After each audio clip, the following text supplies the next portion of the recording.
Hey friends, today is World Mental Health Day. So I wanted to talk today a little bit about a more serious note, but in today's world we are more connected than ever with smartphones and social media.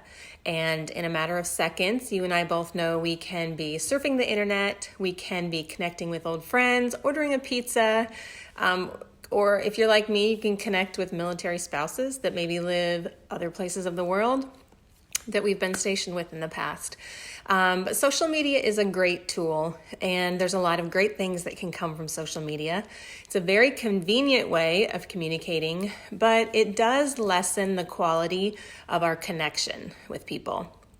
So thank you for watching. My name is Alicia. I am a personal trainer, a mom of 2 teenage boys, a military spouse, and a Faster Way to Fat Loss coach. My passion is for men and women to look and feel their best so they can effectively give back to their families, their communities, their churches, and their friends. So I think we'd all admit that we can learn a little bit more about a person, another person, during a face-to-face conversation rather than maybe just a post they put on Facebook. For me, many times I would just like to call that person or FaceTime them so I can see them or meet in person, because a lot of times I feel like I have so much to say. Maybe that's just me, but I don't want to type it all out in a message, and I feel like I'm not going to get my full point across if I am just sending a message or a DM, or if I'm simply communicating with somebody on social media and I really don't feel like answering very much or saying very much. Then my response on social media can be short, it can be just vague, and honestly, it can be many times it's just superficial. And that's kind of what tends to happen with our communication if we just rely on social media.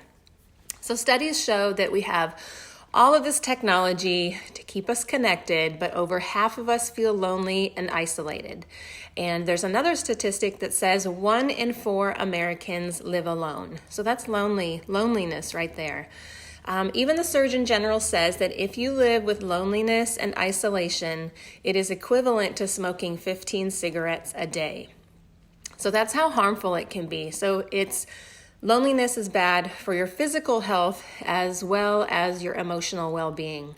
And with today being World Mental Health Day, it got me thinking about these connections and the time that we do spend with people. So there's something called the Social Capital Index, which is very, very interesting. I'll put a couple links, if you're on Facebook, I'll put a couple links of the articles that I was reading down below so you can research it more yourself and maybe see where your state ranks, because they do have an index of the ranking. But it discusses our social interaction with our community, our neighbors, and it definitely shows some decline from years past. So it finds that in today's world, we are not as trusting as we have been before. But also we're not as giving of our time, and we're not as giving of our money. Subdivisions now are kind of built and they're divided by income, so that's a challenge as well. But also the comment was made, why would we go ask our neighbor for a cup of flour when you can order it on Amazon Prime and it will show up within an hour? So that just makes me kind of sad. I'm a very social person and I love relationships and I love communicating with people.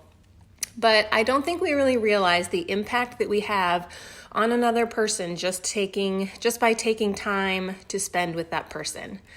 So something we should be working on instead is emphasizing the quality of our relationships, not the quantity. It's not all about how many friends you have on Facebook or on your Instagram account. And I think we all know that. My generation knows that.